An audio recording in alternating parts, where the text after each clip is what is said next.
Sa taong 1976 isang grupo ng mga excavator ang nasa isang kuweba sa Mexico at nag-iimbestiga sa mga ilang sinaunang sining. Nang bigla silang nagulat ng isang nakakatakot na tunog at nagsimulang sundan ang track sa pagtatangkang alamin kung mayroong nilalang na nagtatago sa loob. At matapos na makakita ng isang balahibo sa lupa, ang isa sa mga lalaki ay tumakbo upang ipaalam sa kanyang nakakataas ang natuklasan na ito. At mabilis na nagpasya si Queen sa lugar kung nasaan ang isang sanggol na chupacabra at sinubukan itong kunin. Gayunpaman, hindi nagtagal bago dumating ang ina nito upang protektahan ang sanggol.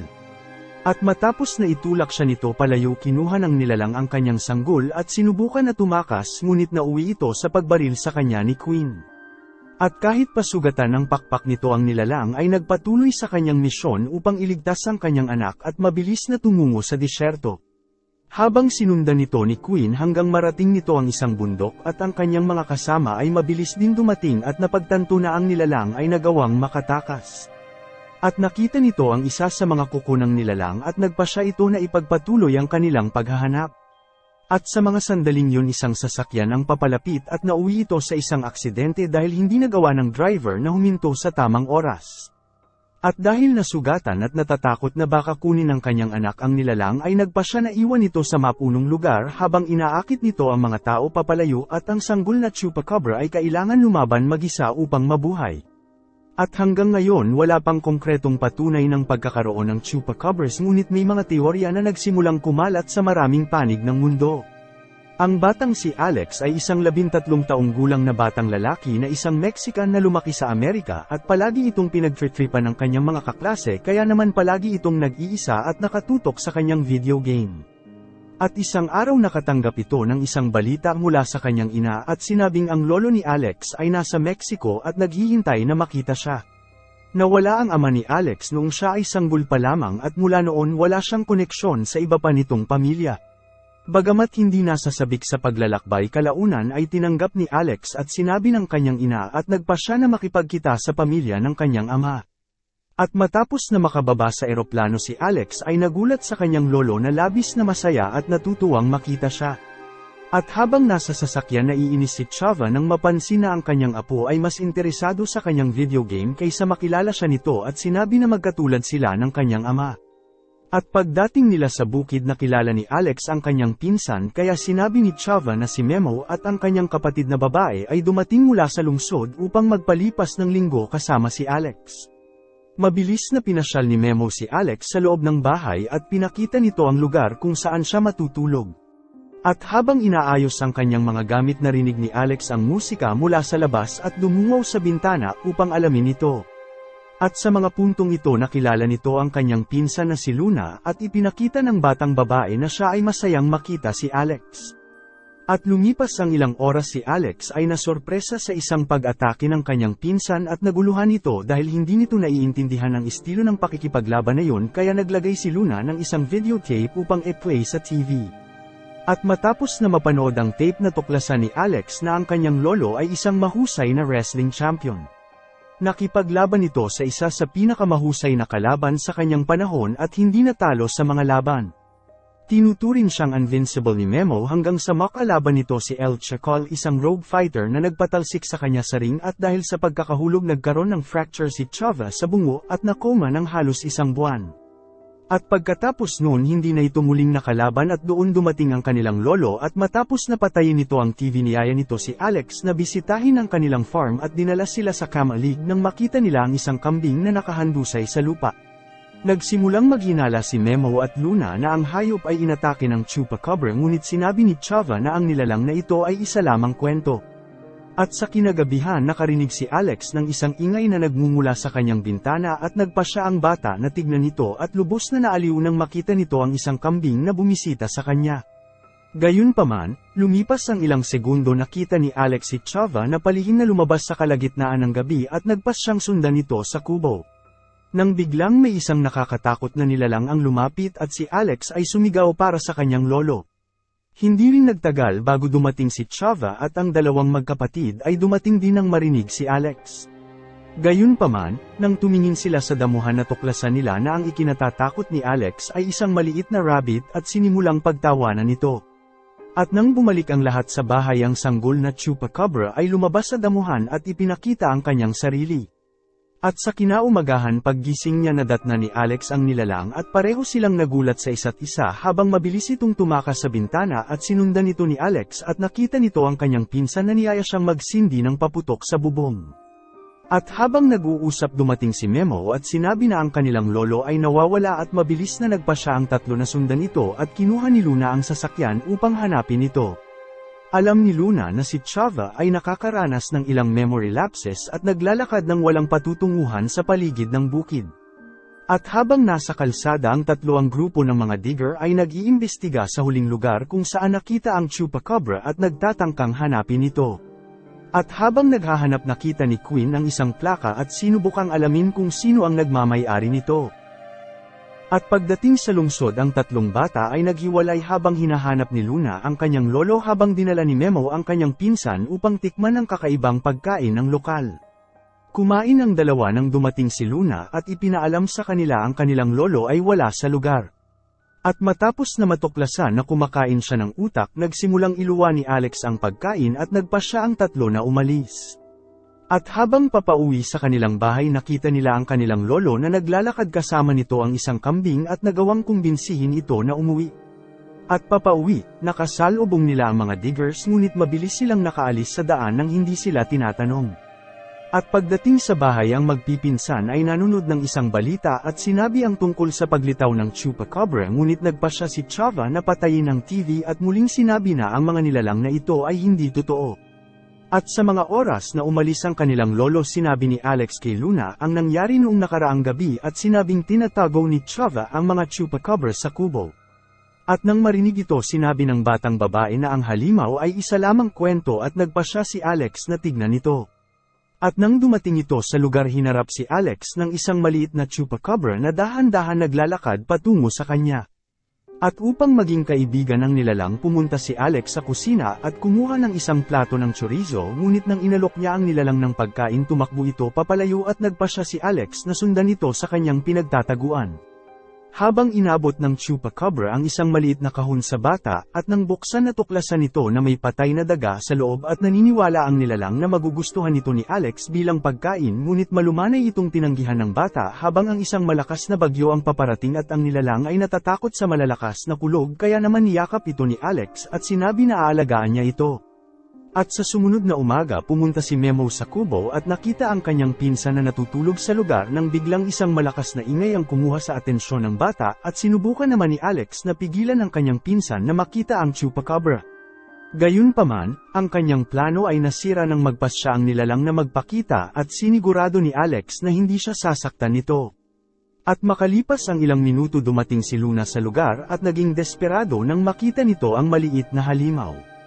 At matapos na matakot, sinubukan ni Luna na kumbinsihin si Alex na paalisin ang nilalang, ngunit sinabi nito na mula sa araw na ito siya at si Memo ay aalagaan ang nilalang at tinawag nila itong Chupa. At dumating din si Chava at lumalabas na siya ang nagdala kay Chupa sa farm.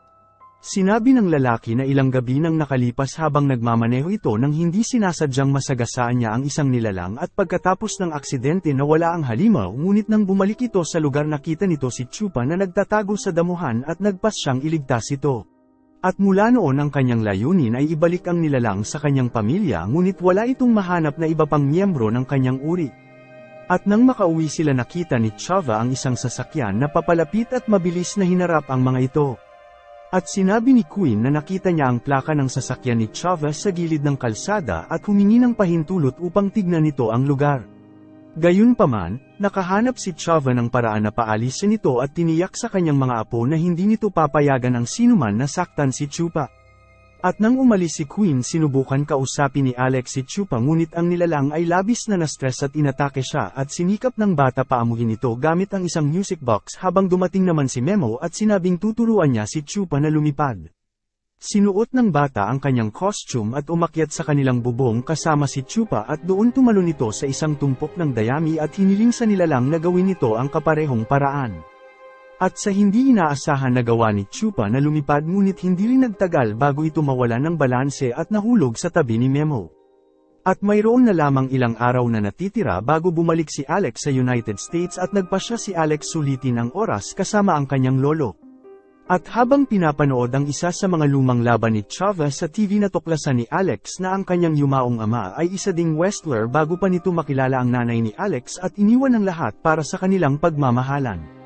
At matapos na ikwento ni Chava ang mga dakilang nagawa ng kanyang yumaong anak na pagtanto nito na si Alex ay naglalaro na naman ng kanyang video game at nagpas siyang agawin ito mula sa bata. At upang makuha muli ang kanyang video game kailangan labanan ni Alex ang kanyang lolo sa isang duelo na kung saan si Memo ang referee at madaling pinatumba ni Chava ang bata sa ring at pigilan itong gumalaw. At habang sinusubukan ni Alex na kumawala pinayuhan siya ng kanyang lolo na ilabas nito ang lahat ng kanyang galit na nararamdaman hanggang sa ipahayag ni Memo na si Chava ang nanalo sa laban. Habang inatake ni Alex ang kanyang lolo kahit pa ang laban ay tapos na at nauwi ito sa isang seryosong aksidente. At pagkaraan ng ilang oras dumating ang isang doktor upang alagaan si Chava at labis na nakonsensya si Alex nang makita na ang kanyang lolo ay nasaktan dahil sa kanya. At matapos na gamutin ito upang maibsan ang nararamdaman nitong sakit narinig ng doktor ang isang malakas na ungol at naging curious na malaman kung ano ito. Gayunpaman, nakumbinsi siya ng mga bata na wala lamang yun at nagpasya ang doktor na umalis. At sa mga oras na pumasok ito sa kanyang sasakyan ang tatlo ay tumakbo upang tignan kung ayos lang si Chupa at nakita nila si Queen na nakatutok ang baril kay Chupa. At handang hulihin ang nilalang sa kahit anong paraan at sa paniniwalang nasa panganib si Alex inatake ni Chupa ang lalaki at nagawang tamaan ito ng tranquilizer dart. At dahil dito nawala ng malay ang nilalang at mabilis na kinuha ni Queen ang pagkakataon upang kunin ito at dinala sa likod ng kanyang sasakyan. At upang iligtas ang kanyang kaibigan nagtungo si Alex sa kwarto ng kanyang lolo at humingi ng tulong dito. Gayunpaman, si Chava ay nalilito at halos hindi maalala si Chupa kaya nagpasya si Alex na gumamit ng isa pang paraan upang mapatayo ito. Sinabi ni Alex na si El Shackle ang pinakamalaking nakalaban ni Chava ay sumalakay sa bukid at kailangan nila itong pigilan. At matapos na suotin nito ang kanyang wrestling costume mabilis na nagpasya itong puntahan ang kanyang kalaban at hinarap nito si Queen. At matapos na patalsikin ito sa pamamagitan ng pagsipa sa kanya si Chava at ang kanyang mga apo ay tumungo sa sasakyan kung nasaan si Chupa at mabilis na pinaandar ni Luna ang sasakyan. Habang sinubukan naman ni Queen na pigilan sila sa pagtakas ngunit nagawa ng buong pamilya na tumakas at ang kanilang misyon ay hanapin ang pamilya ng nilalang at ibalik ito ng ligtas. Sinubukan ni Alex ipaalala sa kanyang lolo ang eksaktong lokasyon kung saan ito naaksidente ngunit si Chava ay labis na naguguluhan pa rin. Nang biglang magsimulang gumawa ng kakaibang ingay ang batang Chupacabra at tumakbo ng mabilis habang nagpasya ang grupo na sundan ito at iniwan ang sasakyan sa kalsada. At sa mga oras na ito dumating si Queen kasama pa ang mga tauhan nito at narating nila ang lokasyon kung saan iniwan ang sasakyan. At dahil hindi nila alam kung saan nagpunta naghiwalay ang grupo at umaasang mahuhuli pa rin nila ang Chupacabra. Samantala, si Alex ay nagpatuloy na sundan si Chupa sa disyerto at kasama ang kanyang pamilya at nang marating nito ang dulo ng kanyan nagsimulang umungol si Chupa at napagtanto ni Alex na ang kanyang pamilya ay malapit lang. At dahil alam nito na kailangan niyang magpaalam niyakap ni Alex ang kanyang kaibigan at sinabing mamimiss niya ito ng sobra. Bagamat masaya ito na makikita na ni Chupa ang kanyang pamilya nalungkot si Alex nang malaman niyang hindi na niya ito makikita pang muli. At matapos magpaalam naghiwalay ng landas ang dalawa at tumawid si Chupa sa isang tulay upang sundan ang bakas ng kanyang ina. At sa mga oras na nakaalis si Chupa isang layon ang lumitaw at papalapit kay Alex kaya umakyat ito sa tulay upang subukang makalayo sa hayop ngunit sinundan siya nito at ang ducks na nagdudugtong sa tulay ay nagsimulang gumuho. At doon dumating ang kanyang pamilya at inatake ni Chava ang layon habang sinusubukan nitong itulak ito papalayo hanggang sa sumuko at tumakbo ito. At ang pinakamalaking problema ni Chava sa oras na yun ay ang pagpigil kay Alex na mahulog ito sa napakataas na bundok. At nang masira ang mga tubo kumapit ang bata sa gilid ng dock at narinig ni Chupa ang desperadong paghingi nito ng tulong. Mabilis na tumakbo si Chupa upang tulungan siya at maingat na lumapit kay Alex at doon ang natitirang parte ng istruktura ay nasira at pareho silang nahulog sa bangin. At sa mga oras na tatama ang bata sa lupa nagawa ni Chupa na gamitin ang kanyang pakpak upang pigilan ito sa pagkakahulog at lumipad pabalik sa itaas ng kanyan. At nang makita na ayos lang ang kanyang apo, hindi napigilan ni Chava ang kanyang tuwa at nagpasalamat si Alex sa pagligtas nito sa kanyang buhay.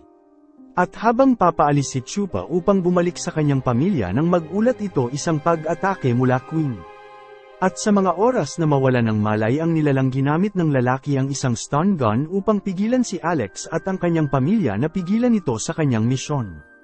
Habang galit na galit si Alex na makitang dinala ni Queen ang kanyang kaibigan papalayo ngunit pinigilan ito ng kanyang lolo na mag-react upang maiwasang masaktan ang bata.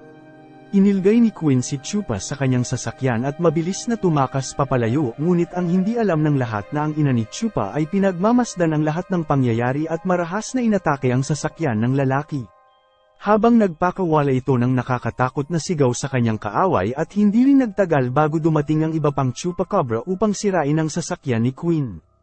At dahil walang pagpipilian iniwan nito ang kanyang sasakyan kasama si Chupa at sinusubukang pigilan ng ibang nilalang. Gayunpaman, nagkamali ang kanyang plano nang lumitaw si Chava mula sa kanyang likuran at nagawang desarmahan ito. At ilang minuto ang lumipas nang ligtas na ang lahat muling nagpaalam si Alex kay Chupa at ang nilalang ay lumipad papalayo kasama ang kanyang ina papalayo sa mga tao. At matapos na masakatuparan ang kanilang misyon na tulungan ang Chupacabra na mahanap ang kanyang magulang, ang pamilya ay masayang bumalik sa kanilang farm. At habang pabalik hindi makapaghintay si Alex na ibahagi sa kanyang ina ang lahat ng nangyari at bumalik ito sa Estados Unidos bilang isang confident na bata at dahil nakarating ito sa bansang Mexico si Alex ay naging proud sa kanyang pinagmulan at determinadong at hindi napapayag na kutsain siya ng iba dahil sa kanyang nasyonalidad. At bago sumakay sa eroplano ang bata nagpaalam ito sa kanyang lolo at ibinigay ni Alex ang kanyang video game kay Chava at sinabing hindi na niya kailangan ang bagay na yon at niyakap ito ng mahigpit. At habang nasa eroplano tumingin si Alex sa maskara ng kanyang ama na ginamit nito sa pagsasanay at nagpapasalamat sa pagkakataong malaman ang kanyang pinagmulan at sa mga sandaling yun tumingin ito sa bintana at nakita nito si Chupa sa labas at nagpaalam sa kanyang kaibigan sa huling pagkakataon. Salamat sa panunood, huwag kakalimutan mag-like at subscribe para sa mga susunod pa nating movie recap.